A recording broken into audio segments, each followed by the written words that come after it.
Senhor, meu Deus e meu Pai, eu te agradeço, Senhor, pelo que o Senhor tem feito nas nossas vidas, Pai. Pelo que o Senhor tem feito, Senhor, na história da família Betel, Senhor. Mas nós ainda, Senhor, queremos muito mais. Nós estamos, Senhor, agradecidos por até aqui o Senhor ter nos sustentado, Senhor. Mas nós temos sede e nós queremos ir muito além, Senhor. Então que nesta noite, Pai, o Senhor possa vir, Senhor, sobre este lugar. Ministra, Senhor, as nossas vidas. E que em nome de Jesus, Pai, essa palavra, ela possa mudar a história da nossa vida, Pai. Em nome de Jesus. Amém. Aleluia. Aplauda ao Senhor.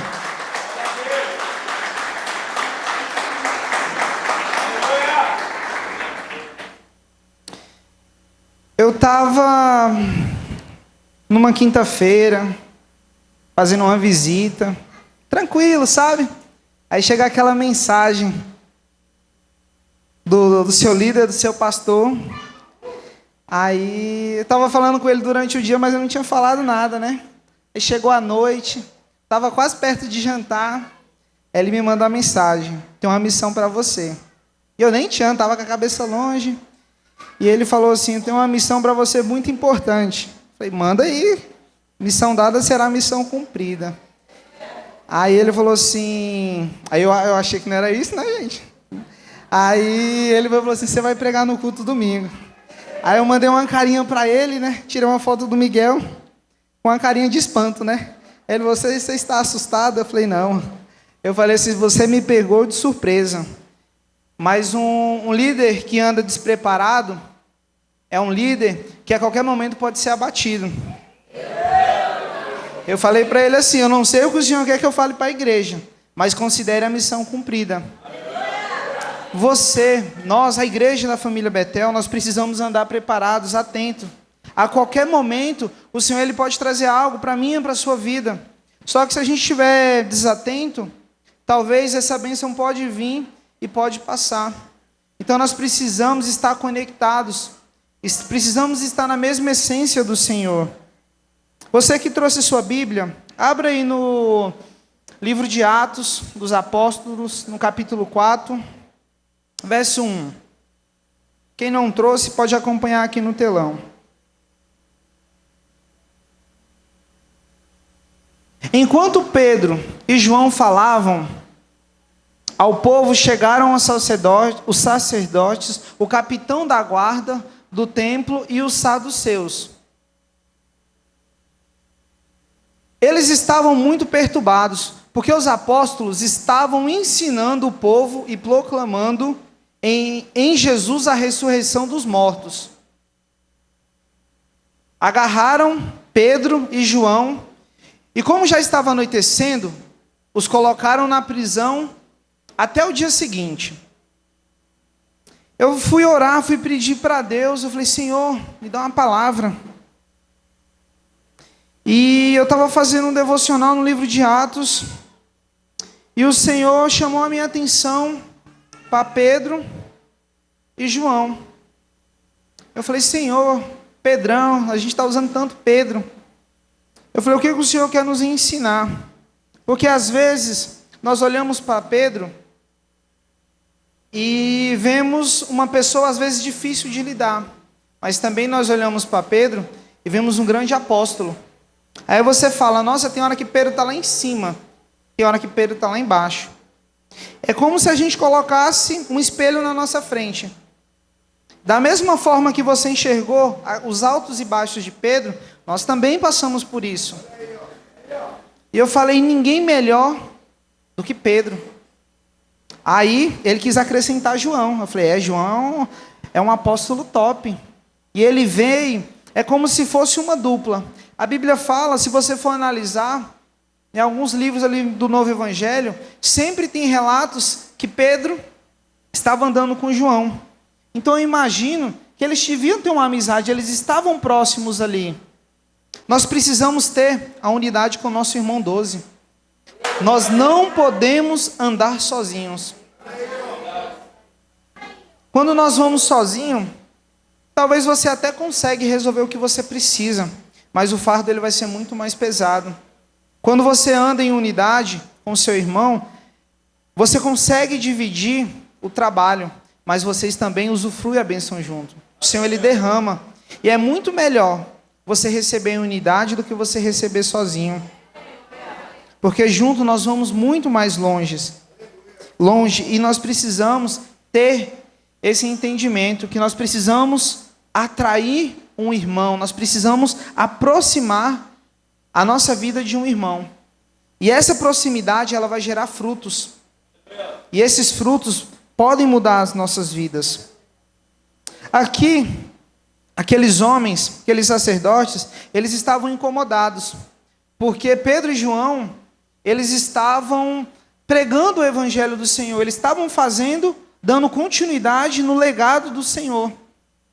E eles estavam proclamando. Naquele momento ali exato, eles estavam orando, pregando. Até que um homem, ele foi curado. E aquelas pessoas, elas não queriam ouvir de Jesus. Aí foi logo depois que Jesus foi crucificado. Só que Jesus, ele ressuscitou.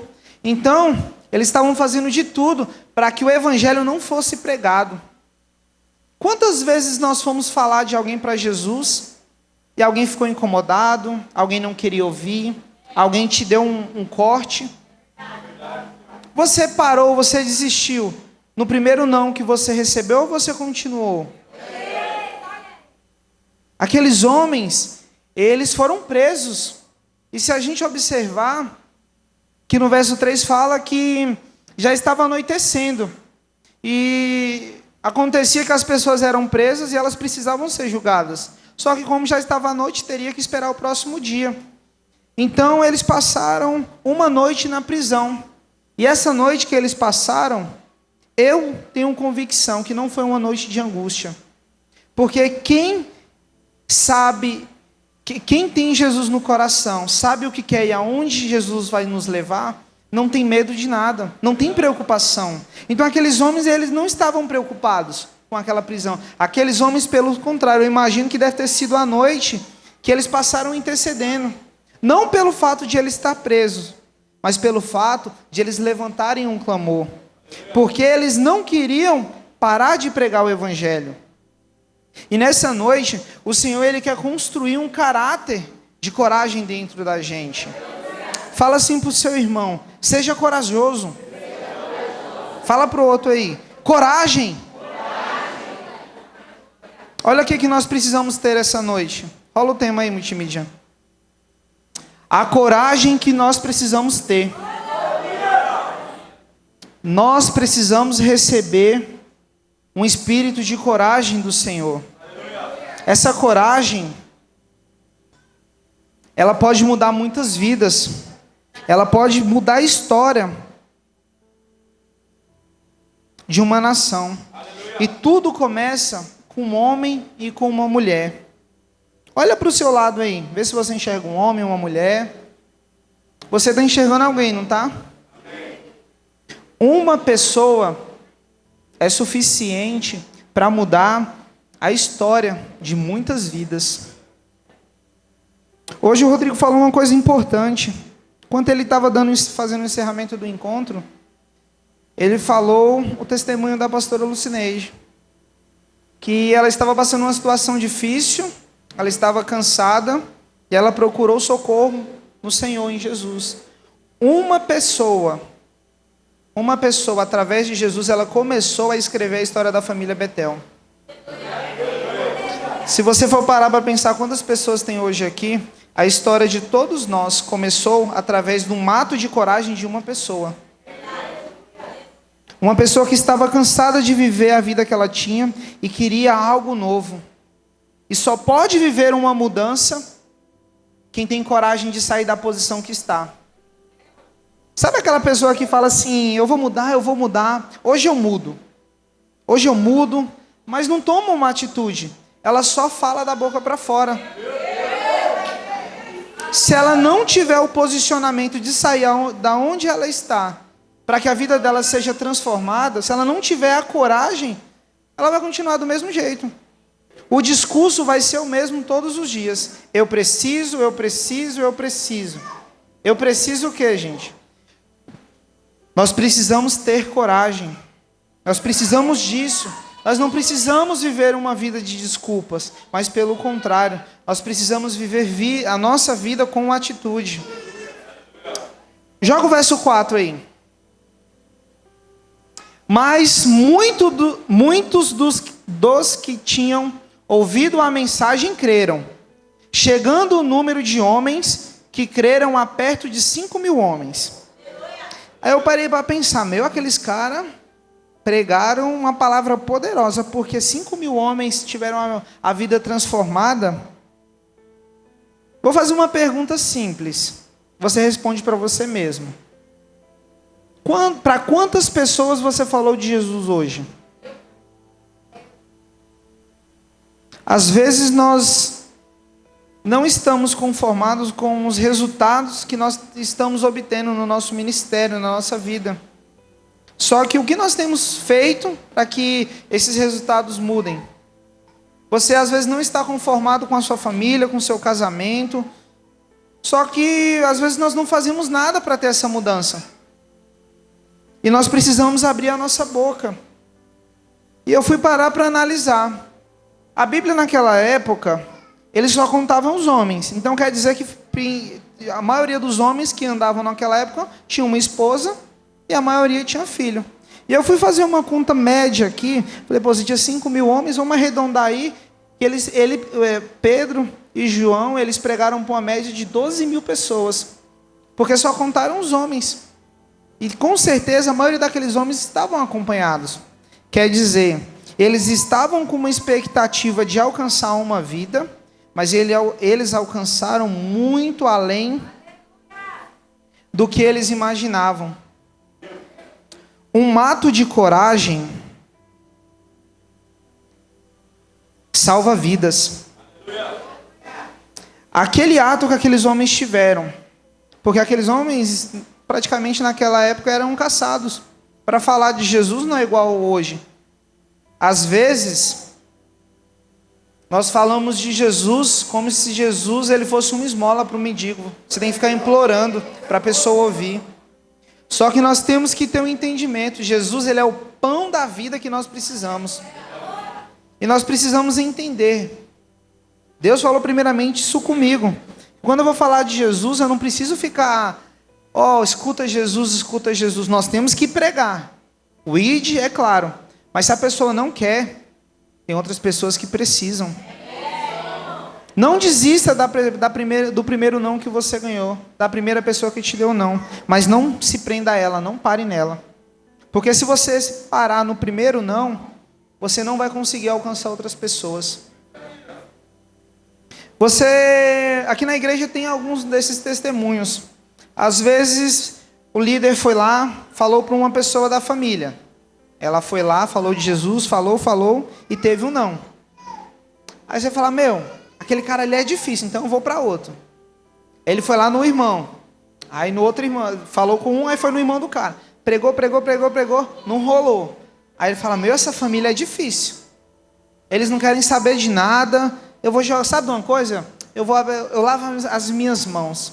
Minhas mãos estão lavadas, eu fiz a minha parte. Aí o Espírito Santo vem e fala, não desiste não. Fala para aquele ali, continua, fala para o pai.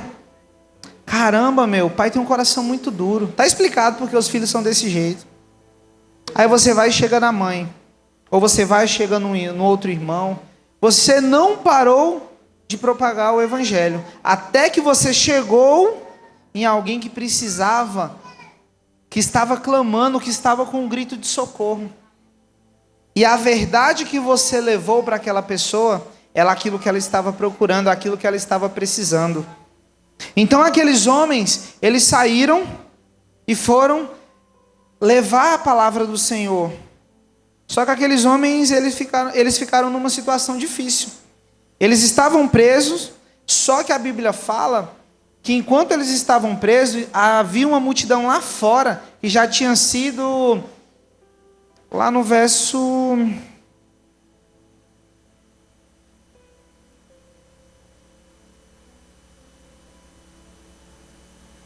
No verso 4, abre aí. Muitos dos que tinham ouvido uma palavra que creram, quer dizer, Que aquelas pessoas que creram, que ouviram a palavra, elas estavam ali na expectativa do que iria acontecer com eles. Às vezes, na condição de discípulo, o seu líder está passando por uma dificuldade, ele está precisando de um apoio, de uma oração, e na condição de discípulo, aonde estamos nós? Já parou para pensar? Que aqueles homens, eles estavam numa situação difícil. Já parou para pensar? Só que ali não tinha telefone, não tinha WhatsApp. Como é que eles iam avisar que estavam presos? Naquela época não tinha isso não. Quantas vezes seu líder está numa situação de emergência, que ele só precisa de uma oração, porque assim, quando você está próximo do líder, se acontece alguma coisa com ele, você sabe. Quando o discípulo está mais afastado, o seu discípulo, vamos colocar um caso, seu discípulo passou mal, foi para o hospital, operou, se recuperou e veio para a igreja, o seu líder. Aí você, nossa líder, você estava sumido e nunca mais te vi. Você nem sabe o que estava passando com ele. Só que nós precisamos entender, nós precisamos gerar unidade com o nosso irmão, mas ainda mais uma conexão com a nossa liderança. Porque quando nós andamos conectados, o rio ele vai fluir. O canal ele não vai parar. Porque as pessoas elas necessitam que o evangelho chegue até elas. Só que nós precisamos ser esse canal. Lá no verso 9. Nós vamos continuar nesse capítulo 4 ainda. Visto que hoje somos chamados para prestar contas de um ato de bondade em favor de um aleijado, sendo interrogados de como ele foi curado. Aqueles homens, eles foram presos porque estavam fazendo bem. A Bíblia fala que aquele homem estava aleijado há 40 anos. Não era um dia, um mês, 2 anos, 4 anos, não, era 40. Imagina a alegria daquele homem quando ele recebeu a cura dele. Imagine como a vida dele, talvez ele estava numa depressão, num desespero. Era um cara que não tinha expectativa de vida. Hoje é fácil a gente se locomover, tem cadeira de roda, tem vários objetos que a gente pode facilitar. Mas naquela época, ou se você tivesse uma família que fosse abençoada para te ajudar, para te levar, que era muito difícil, você conseguia andar pelos lugares, você ia rastejando. Eu imagino que aquele homem, o lugar mais alto que ele conhecia, era o chão, porque ele só andava ali, se arrastando e talvez esperando um momento, um milagre na vida dele. E aqueles homens, eles foram chamados para prestar conta de algo bom. Quantas vezes você saiu para falar de Jesus para alguém e chegou alguém falando, quem é você para falar na vida daquela pessoa? Ah, só vai falar que você foi para o encontro hoje, amanhã sua vida já foi transformada e você vai chegar pregando para sua família. Você foi para o encontro ontem, primeiro vive. As pessoas vão querer te jogar um balde de água fria, mas você precisa entender, o fogo que o Senhor acende na sua vida, ninguém pode apagar. E esse fogo que o Senhor acendeu, você precisa manter aceso. Você precisa ter coragem para mudar os padrões que o mundo tem de estabelecer. Que padrões são esses?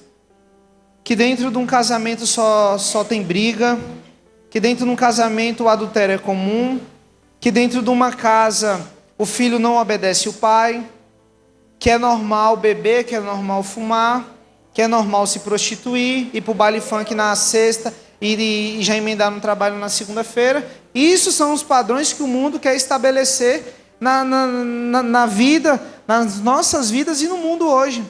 Só que nós temos vivido um tempo profético, que nós não podemos entrar nos padrões do mundo. Pelo contrário, nós temos que semear a cultura do céu. Então o que nós temos recebido, nós temos que colocar dentro das nossas casas. Porque se você não implantar a cultura do céu dentro da sua casa, a cultura que vai ter lá vai ser a cultura do mundo. Aí depois não adianta reclamar que está dando tudo errado.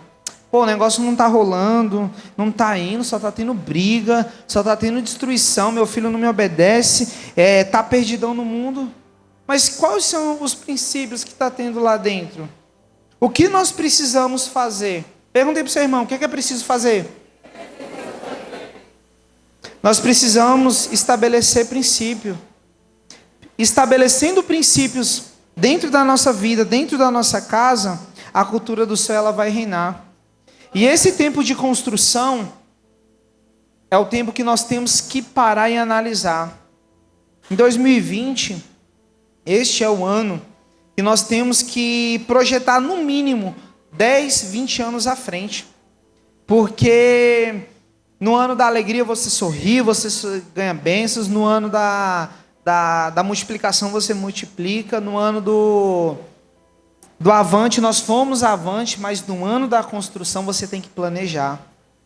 Não existe construção sem planejamento. E você precisa estruturar a sua vida. Olha o que fala no verso 10. Saibam, senhores, e todo o povo de Israel, que por meio do nome de Jesus, o Nazareno, a quem os senhores crucificaram, mas a quem Deus ressuscitou dos mortos, este homem está aí curado diante dos senhores. Segura aí, não passa não. Vamos analisar aqui, ó.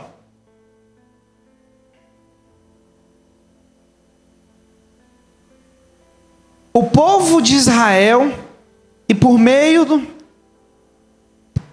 do nome de Jesus, o Nazareno, a quem os senhores crucificaram. Aqui, quem estava falando, ou era Pedro, ou era Paulo. A Bíblia não tem esse relato, mas tudo, segundo alguns livros fora da Bíblia, fala que João estava falando aqui. Não, desculpa, que Pedro estava falando. E João estava, eu imagino que João era intercessor, é igual o pastor João. Pedro estava lá, né, falando com os caras, e João estava lá. Em nome de Jesus, não acontece nada não. Ele estava ali intercedendo. Porque o bom de você andar com unidade, quando você achar que está sozinho, tem alguém ali orando por você para te dar força. E o poder da intercessão é um poder sobrenatural. Eu imagino que Pedro, ele não estava falando de cabeça baixa, murchinho, fraquinho. Ele podia estar no meio de um senado todinho, no meio de um monte de sacerdote. Só que Pedro, ele estava sendo encorajado por Jesus, pelo Espírito de Jesus. Ele estava ali pelo Espírito Santo. E ele não deixou que as pessoas que tentaram parar ele, parassem a mensagem de Jesus.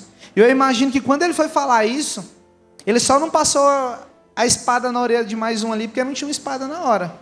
Porque Pedro, ele era um cara, ele poderia ter a inconstância na vida dele, mas ele era um cara que quando estava quente, ele saía queimando todo mundo que estava em volta dele.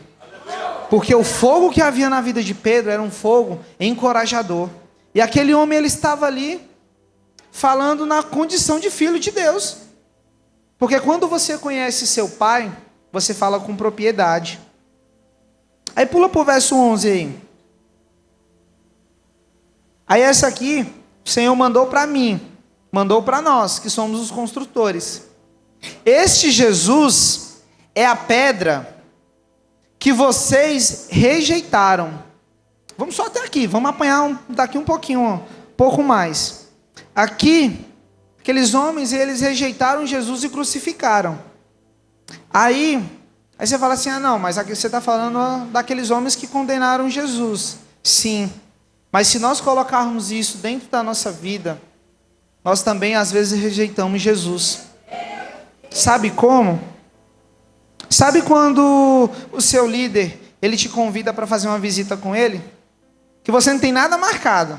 Só que você fala, vixe, hoje 8 horas, não, eu tenho um compromisso. Só que aí na sua cabeça, você fala, nossa, tem que assistir Netflix hoje. Aí você só fala para ele ter um compromisso, você recusa. Você está recusando um convite do enviado de Deus. Porque o seu líder, ele é Jesus na sua vida. Então se você está recusando um convite do seu líder, você está recusando um convite do próprio Jesus. Porque o convite é para ir ganhar vidas, é para fazer o evangelho dele. Vamos falar do líder aqui por enquanto. Aí seu líder falou, o cara não quer ir lá comigo, então vamos fazer discipulado, né? Hoje discipulado, manda lá na descendência, né? Discipulado geral com a descendência. Aí, dá o horário, o cidadão não vai. Ou tive um imprevisto aqui, líder, não vou conseguir, o metrô está tão cheio. Não vou chegar na hora. Eu também não quero chegar no final para não atrapalhar, né? Não quero chegar no meio do discipulado. Às vezes nós inventamos tantas desculpas que nós estamos recusando Jesus de um jeito tão espontâneo que se tornou natural na nossa vida. E às vezes nós olhamos aqui para os sacerdotes que rejeitaram Jesus. Nós vamos falar, pô, aquele cara ali está rejeitando Jesus. Eu prego ali para o abençoado do meu vizinho, ele não quer nem ouvir. Aquele, não vai falar aquele endemoniado, aí você troca o endemoniado pelo abençoado. Aquele abençoado não quer ouvir a palavra de Jesus. Qual a diferença do demônio dele para o seu?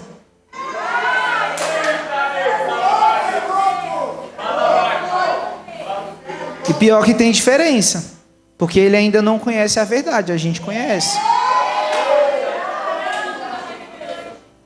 Aí, o líder convidou, aí não rolou nada, meu. Tá rolando nada. Aí aquele teu amigo, que em vez de te aproximar de Deus, é aquele que te afasta, não precisa nem ligar. Só de você ver o nome dele lá na notificação, pim, deu lá a mensagem, né? Aí você já vê lá, fulano. Aí você fala, vixe, tem rolê hoje. Aí no mesmo dia que o seu líder te convidou para ir fazer uma visita, você vai e sai para o cinema, vai tomar um sorvete, vai fazer lá, vai se prostituir, sei lá o que você vai fazer. Você vai, aceita o convite do diabo e não aceita o convite de Jesus. Por quê? Nós estávamos cegos. Cego não é só aquele que não tem a visão, ou aquele que ainda não conhece Jesus. Existe cego que em vez de estar olhando para a direção certa, está olhando para a direção errada. E nessa noite o Senhor, Ele quer nos ajustar, começando por mim, Ele quer mudar a nossa visão. Aí continuando. Não, volta lá, não terminei de ler não, volta lá. Isto, vamos ler tudo. Este Jesus é a pedra que vocês, construtores, rejeitaram.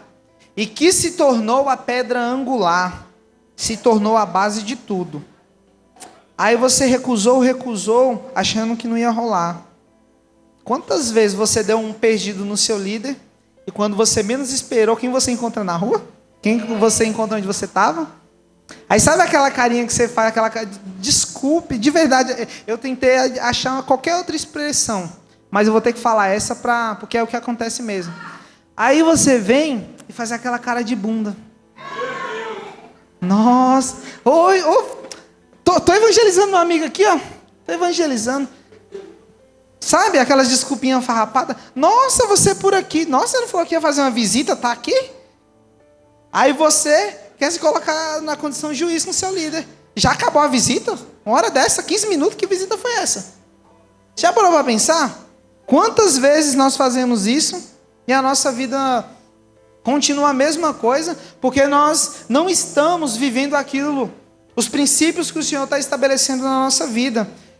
E aqui, quando o Senhor falou diretamente, eu falei, eu preciso de uma palavra, para que antes de tocar, a gente estava falando semana passada com o pastor Celso, conversando que quando a gente vai pregar, às vezes nós ficamos tão preocupados em levar uma palavra para a igreja, só que nós esquecemos que a palavra, antes de transformar a sua vida, ela precisa transformar a vida de quem está ministrando. Eu falei, Senhor, fala uma palavra para mim. E ele foi bem específico, porque tem aquelas pessoas que falam assim, isso aí é coincidência. Se você ainda está com esse pensamento, tem pelo menos uns 2 demônios ainda. Porque no reino de Deus não existe coincidência. Jesus, ele não fica falando indireta. Jesus, ele é reto, ele é direto. E ele veio e falou ali, ó. Aplauda ao Senhor.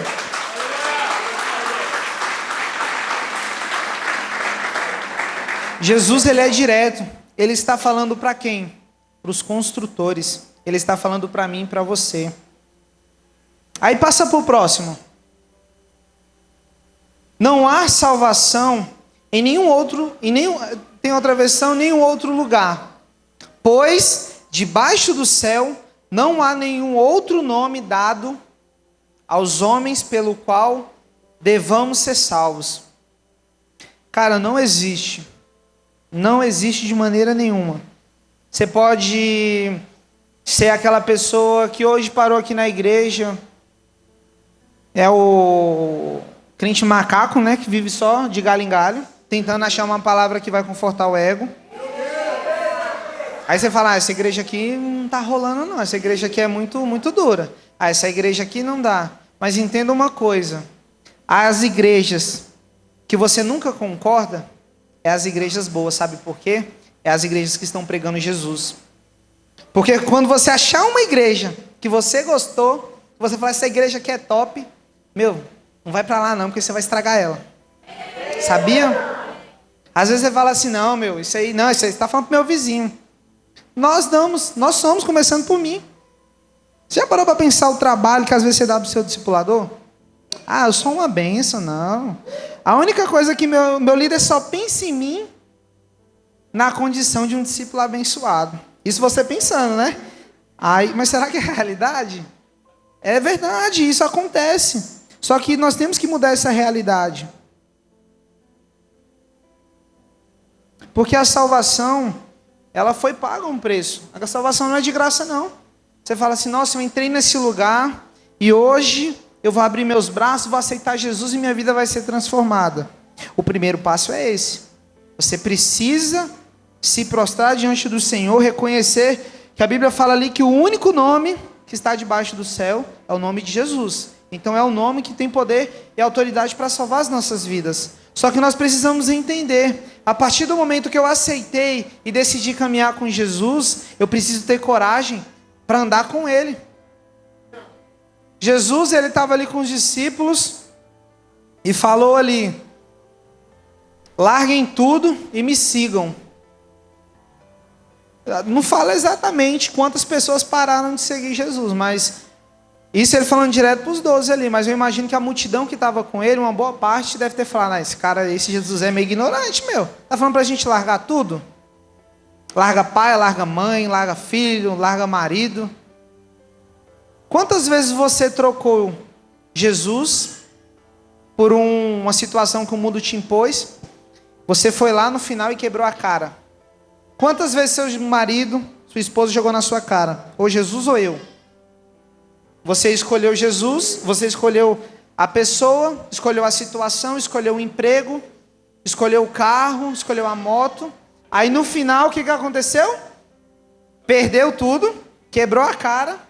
Aí aonde você foi parar? Lá nos pés de Jesus. Quantas vezes aconteceu isso comigo? Quantas vezes aconteceu isso com você? Às vezes nós temos coragem não, nós somos loucos. Mas não a loucura certa, nós somos loucos de fazer uma escolha dessa, de abrir mão de Jesus e escolher algo que a gente quer. E no final, nós quebramos a nossa cara. Joga o 13 aí. Vendo a coragem de Pedro e João, e percebendo que eram homens comuns, sem instrução. Quer dizer, aqueles homens que estavam julgando eles perceberam que havia coragem. Porque a Bíblia fala, vendo a coragem de Pedro e João. Quer dizer, aqueles caras tinham alguma coisa que chamou a atenção daqueles homens.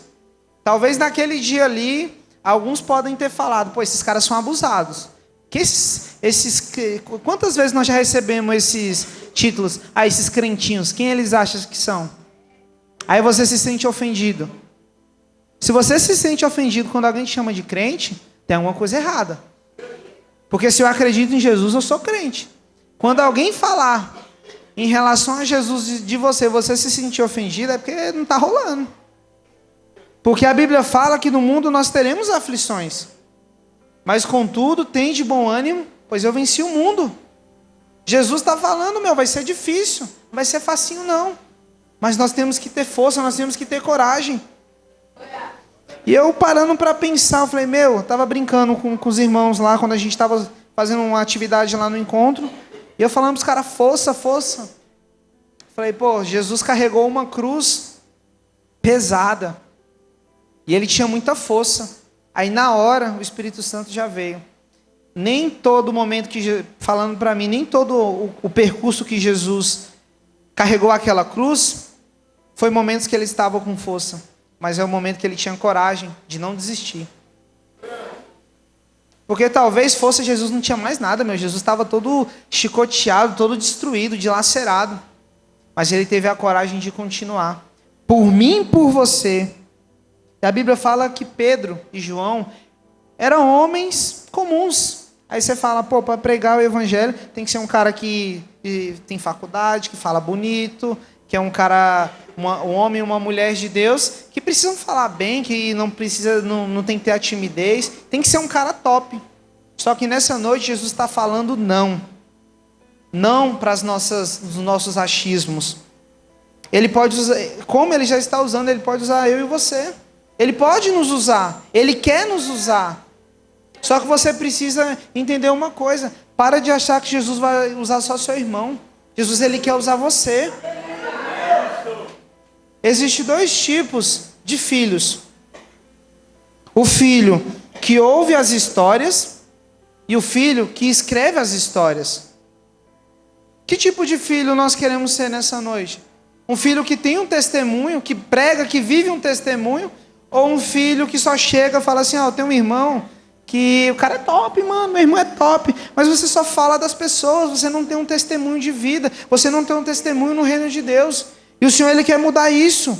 E Pedro e João, eles vieram nos ensinar nessa noite, porque ficaram admirados e reconheceram que eles haviam estado com Jesus. Quer dizer, eles não estavam levando nada deles. Não era porque Pedro e João eram bonitos e sabiam falar bem, não. Eles eram corajosos lá de enfrentar os homens, não. Eles tinham aquela coragem porque eles andavam com Jesus. Eles estavam com Jesus. E eles estavam fazendo o quê? O que aprenderam com o Pai. Eles estavam com Jesus e eles viam Jesus ministrando, pregando, não desistindo. E o que eles fizeram? Deram continuidade à obra. Eles continuaram. A coragem que nós precisamos ter é aquela que vem de Jesus. Não é a coragem de você, homem, de você, mulher, se achar um machão. Eu peito tudo, eu sou corajoso mesmo. Uma hora a força do seu peito acaba. Nós precisamos ter a coragem que vem de Jesus. Mas entenda uma coisa, a coragem que você precisa ter não é uma coragem de emocionado. A coragem que dura 5 minutos. Sabe aquele cara ali? Aquele que meu amigo na escola me xingou hoje, xingou minha mãe, que hoje acontece muito isso, né? Ô, coitada da mãe que não tem nada a ver. A gente passa na porta da escola, o que mais tem. Xingou minha mãe, vou quebrar ele na saída. Pelo menos lá no Goiás era assim, vou te quebrar. Aí, você parava, pensava, caramba, o cara tem 2 metros de altura, meu. Não, vou brigar hoje não. Aí o cara vai e xinga sua mãe de novo. Aí você volta lá, macho, bravo. Aí tem as meninas também, que agora tá uma moda mulher brigar na escola, né? Tá uma cultura do mundo mulher brigar. Nós temos que quebrar isso na nossa história. Aí vai lá, chegou perto, a coragem passou. Isso é emoção. Você foi conduzido pelo calor do momento. Quando o calor apaga, você vira uma mocinha. No reino de Deus, nós precisamos manter a chama sempre acesa. Hoje, voltei do encontro, semana de incendiados, tô pegando fogo, vou estar lá a milhão. Aí beleza, tá pegando fogo. Aí passou uma semana, tá difícil, né, mano? Hoje tá difícil de ir pra igreja. Quando esses pensamentos começarem a vir no coração de vocês, você já põe a mão na cabeça, põe a mão na sua cabeça aí. Fala assim, sai demônio, em nome de Jesus. Expulsa, que é demônio vindo. Quando você começar a pensar nisso, você já expulsa. Porque quando o fogo querer diminuir, aí é onde você precisa sair da emoção e realmente estar na presença de Deus, na unção do Senhor. Porque o emocionado, 5 minutinhos a emoção dele acaba. Sabe aquele discípulo que chega, você fala, esse aqui era o Eliseu que eu precisava. Eu orei e Deus mandou. O cara faz tudo, tá na bênção, a mulher tá na bênção. Passa 5 minutos, passa 5 dias, passa 5 semanas, a pessoa desapareceu. Esse é o emocionado. Você precisa entender uma coisa. Você não pode identificar nas pessoas, achar que todo mundo é assim. Você precisa acreditar, mas você precisa aprender a diferenciar quem realmente está na unção do Senhor, está na coragem de Deus e quem está emocionado. Porque quando você aprender a identificar isso, você vai conseguir conduzir aquela pessoa. Porque quando ela começar a esfriar, precisa ter uma lenha. Quando vocês foram por encontro começar, falar, meu, tá tendo alguma coisa errada, tem que colar no líder. Fala assim, líder, me ajuda, eu preciso. Porque Pedro e João, eles estavam ali, os dois estavam juntos, mas eles não estavam sozinhos, só eles não. Eles estavam com o Pai. Eu imagino que quando a situação ali começou a ficar complicada, eles falaram, Senhor, que não seja mais a minha força, a minha coragem, mas que seja a Tua nos conduzindo. Eu imagino que eles estavam em intercessão ali. Porque quando nós fazemos a vontade do Pai, nós atraímos as pessoas ao Senhor. Não entenda também, tenha sabedoria para discernir. Não mete os pés pelas mãos, não. Não vai emocionado, achando que é o que você vai falar que vai trazer as pessoas. Pelo contrário, é o que você falar de Jesus, é o que você viver de Jesus que vai atrair as pessoas. Nós precisamos oferecer o pão da vida. Nós precisamos levar o pão da vida. Porque quando nós recebemos a coragem do Senhor, automaticamente vem um espírito de ousadia. Vem um espírito de sabedoria. Principalmente, uma pessoa corajosa, ela precisa ter humildade. A coragem, ela é diferente da ignorância. Nós precisamos tocar nas pessoas com muita ousadia, mas com a sabedoria, com a gentileza. Nós precisamos tocar as pessoas com a generosidade. A generosidade de Deus, ela vai fazer com que as pessoas cheguem próximo da gente. A generosidade de Deus, ela atrai as pessoas. Joga lá o verso 16. Perguntando, o que faremos com estes homens? Todos os que moravam em Jerusalém sabem que eles realizaram um milagre notório. Isso nós não podemos negar. Aqui, os sacerdotes, eles estavam com o plano de fazer alguma coisa com aqueles homens. E agora? Quantas vezes você já fez a obra do Senhor, você foi lá, falou de Jesus para alguém, você foi lá, convidou para um encontro, você está persistindo na célula, no discipulado, você está continuando, e às vezes as pessoas estão te julgando. E agora, o que esse crentinho vai fazer dessa vez? O que ele vai fazer agora para conseguir alcançar mais vidas? Enquanto nós estamos orando para resgatar vidas, tem pessoas que infelizmente torcem para que tudo dê errado. Mas essas pessoas, o problema não é nas pessoas, o problema é que está agindo atrás dela. Nós precisamos entender, aí onde precisa agir com sabedoria. Nós não podemos excomungar as pessoas, nós não podemos colocar as pessoas de lado, mas nós temos que pedir ao Senhor uma estratégia para que nós possamos ganhar essas pessoas.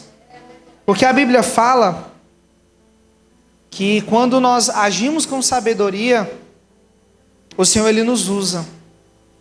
E eu falei, Senhor, referente a isso, o que eu posso falar para a igreja?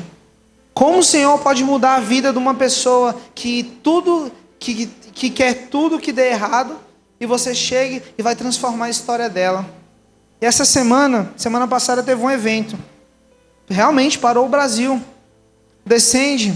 Ele foi um ajuntamento de pessoas. E eu estava parando para ver, no Brasil foi a primeira vez que teve um ajuntamento tão grande de pessoas em um só propósito. Não era o nome de uma igreja, não era o nome de uma placa, era o nome de Jesus que estava sendo exaltado. E naquele meio, eu assistindo algumas ministrações, depois eu vi um testemunho de um padre. Esse padre, ele foi nesse evento, um evento cristão, e o próprio padre falou que foi lá para curiar. Ele queria ver o que tinha lá. Só que esse homem, ele não contava que Deus tinha um plano para a vida dele. Esse padre foi lá, só para achar os defeitos, para poder depois falar mal. E o que aconteceu na hora do apelo? O Espírito Santo tocou nele, e ele aceitou Jesus. Isso não é uma historinha para você achar que a pregação tá bonitinha, não. Isso é um testemunho vivo. Aquele homem, ele queria achar um defeito. Ele queria achar um erro nas pessoas que estavam ministrando, nas pessoas que estavam falando de Jesus. Quantos de nós entramos na igreja? Eu tiro por mim, quantas vezes eu sentava no banco antes de me converter? Esse pastor só vai pedir dinheiro hoje para pagar a prestação no carro dele. Ai, mano, esse culto não acaba logo, esse cara fala muito. Nossa, aquela luz ali tá bem na minha cara, tá me cegando. Essa cadeira aqui é dura. Meu, ô raça ruim para achar defeito é crente. Você já parou para pensar? Acha defeito em tudo. Só que nós precisamos entender que o Senhor, Ele quer mudar essa nossa mentalidade. O Senhor, Ele não quer achar os que nós achamos os defeitos, mas sim que nós levamos a solução. Que nós sejamos a solução que precisa. Joga o verso 17. Todavia, para impedir que isso se espalhe ainda mais entre o povo, precisamos adverti-los, que não fale mais com ninguém sobre este nome. Eu parei para pensar, esses homens, eles nem falavam o nome de Jesus. Eles tratavam Jesus como se fosse esse cara, essa pessoa. Às vezes eles estavam tão incomodados, eu acho que se brincasse, eles falassem o nome de Jesus, era perigoso eles aceitar Jesus ali. Porque às vezes você fala assim, meu, não é possível, aquelas pessoas só tentam nos parar. Quantas vezes você foi fazer célula, chegou na casa, aí estava uma guerra na casa. Você chegou lá, todo animado, né? Feliz da vida. Oba, hoje tem célula. Aí você chegou lá, a mulher tacando a panela no marido, a briga ali, os irmãos correndo ali no meio da célula ali. Fala, meu, cadê um ambiente de paz? Cadê? Como vai acontecer? Você acha que para uma guerra chegar num fim, para que você consiga conquistar uma vitória, você não precisa passar em meio de uma guerra? Nem sempre você vai chegar numa célula, o ambiente vai estar preparado, tudo. Porque você está lutando, e uma luta exige um combate. Para aquele relatório, para aquela cultura do mundo saia daquela casa, daquela família, que saia da nossa casa, nós precisamos estabelecer os padrões do céu, os princípios. E os princípios são estabelecidos assim. Ninguém chega do dia para a noite e a construção está pronta. A construção, ela exige trabalho. Construir, às vezes dá até uma bagunça. Mas quando você constrói, projetando o resultado, você constrói animado, você constrói motivado. Alguém constrói alguma coisa que não sabe qual vai ser o resultado? Não. Até os inventores que ainda vão construir algo que não existe, eles já projetaram o que querem construir, o que querem criar. Aí joga lá o verso 18. Então, chamando-os novamente, ordenaram-lhes que não falassem e que nem ensinassem em nome de Jesus. Quer dizer, eles queriam calar. Eles queriam fazer aquela expressão que usa muito aqui, queria fazer um cala-boca neles. Quantas vezes as pessoas tentaram te parar, você falando de Jesus motivado, animado, e as pessoas te deram um balde de água fria? Só que aí tem uma coisa que o Senhor me partiu no meio. Não falar a verdade te faz um covarde. Quando você identifica algo, quando você precisa levar algo, você tem que ser a pessoa que vai ser a pessoa mais corajosa naquele lugar. Porque identificar o problema é fácil, ter a solução, talvez é até fácil. Mas ter a coragem de levar a solução para aquele lugar, para aquela família, falar de Jesus, porque a solução que eu estou falando aqui não é o problema que você tem amanhã, a conta que você tem que pagar amanhã. Tira os pensamentos disso. A solução que nós estamos falando nessa noite é Jesus. Jesus, ele é a solução para tudo na nossa vida. Às vezes você está aqui, não sei porque o Senhor me falou isso, mas você está aqui no culto, você está com a cabeça pensando amanhã nas contas que você tem que pagar no seu trabalho. Sabe? Você está num ambiente que foi preparado para você, mas você está pensando em outras coisas. E isso também te faz um covarde. Sabe por quê? A verdade que está sendo dita aqui, se você tomar ela para a sua vida como um manual de vida, como algo que você precisa viver, você vai ser um corajoso que sua vida vai ser transformada. Mas se você ouvir e deixar passar esse momento, você vai ser a mesma pessoa que vai voltar aqui na quarta e sua vida não foi transformada. Satanás, ele usa situações, ele usa pessoas para te parar, para nos parar. Ele não quer que a palavra de Deus alcance os perdidos. Quando aconteceu aquilo, eles foram presos num dia e foram soltos no outro dia. Aqueles homens, eles ficaram praticamente uma fala que foi no final do dia, então quer dizer que eles ficaram final de tarde, uma noite e talvez o outro dia todo sem falar de Jesus. Quando você para de levar o evangelho para as pessoas que precisam, as pessoas estão morrendo. Porque talvez aquele momento era o momento que a pessoa precisava ouvir. Quem aqui já teve conhecer um amigo, teve uma pessoa próxima, que num dia você estava com ela e no outro dia a pessoa morreu? A gente nunca sabe qual vai ser o último momento daquela pessoa. Nós não somos Deus para saber qual é o começo e qual é o fim da vida dela. E se nesse meio tempo nós perdemos a oportunidade de falar de Jesus? Tem pessoas que estão presas por pregarem o evangelho de Jesus. Tem pessoas que estão ali desesperadas para pregar. E tem pessoas que são livres, que nem propagam o nome do Senhor. Aí eu estava parando para pensar. Tem países que as pessoas estão igual Pedro e João. Eles querem falar, eles tentam falar, eles fazem de tudo, mas eles não podem. E aqui no Brasil nós temos o privilégio, livre-arbítrio, de poder chegar, falar livremente, e às vezes nós somos parados pela nossa vergonha, pela nossa timidez. Até quando a sua timidez vai ser a âncora que te amarra? O Senhor, Ele quer mudar a nossa história. E para a gente encerrar, abre no verso 31 aí. A Bíblia fala que depois que eles foram soltos, eles voltaram aonde eles estavam e começaram a falar para as pessoas que aqueles homens, eles passaram um momento de dificuldade, e mais que também eles venceram. E quando eles chegaram ali, imagino com os discípulos dele, com aquela multidão que estava lá, com aquela multidão que recebeu Jesus, eles só fizeram uma coisa. Eu queria que você se der aí para apagar a luz, as luzes da igreja. Nessa noite, eu pedi para o Senhor que Ele usasse uma estratégia diferente. O louvor também, se já puder subir, por gentileza. O Senhor nessa noite, Ele vai te tocar de uma maneira tão poderosa, que você vai sentir a mão de alguém tocando em você. Só que você vai olhar para um lado, você vai olhar para... Não precisa nem olhar, aliás, nem olha. Só que não vai ter ninguém te tocando fisicamente. Nessa noite, quem vai te tocar vai ser o próprio Espírito Santo.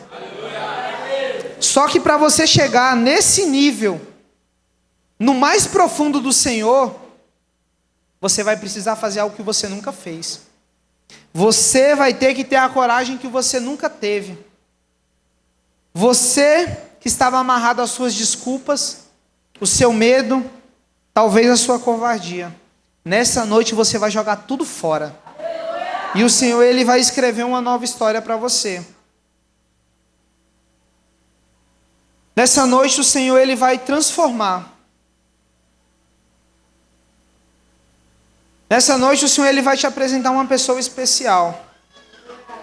Eu queria que você se colocasse de pé. Nessa noite o ambiente que foi preparado aqui, ele vai muito mais além do que um show de luzes, pirotécnico, um ambiente apagado, um fundinho de louvor. Vai muito mais além disso. Você vai ter uma experiência com Deus, que vai ser uma experiência que você vai chegar na sua casa e você não vai entender o que você está vivendo. O Senhor, Ele vai te tocar de uma forma tão profunda que quando você sair daqui, você vai estar sentindo a mão dEle ainda no seu ombro, no seu coração. Aqueles homens, depois que eles voltaram, depois de orarem, tremeu o lugar em que estavam reunidos. Todos ficaram cheios do Espírito Santo. e anunciaram corajosamente a palavra de Deus. Aquele lugar começou a se tremer. Aquele lugar, ele começou a ter as paredes abaladas. As estruturas das pessoas começaram a ser abaladas. Mas por quê? O Espírito Santo estava naquele lugar. E nessa noite, você vai ter que tomar uma decisão. Você vai ter que tomar você vai ter que ter um ato de coragem. Nesse altar, esse altar aqui vai fluir um rio. Vai fluir uma unção tão grande que vai transformar a sua vida. Mas eu vou falar para vocês, esse lugar aqui, ó, não é para os covardes não, é para os corajosos.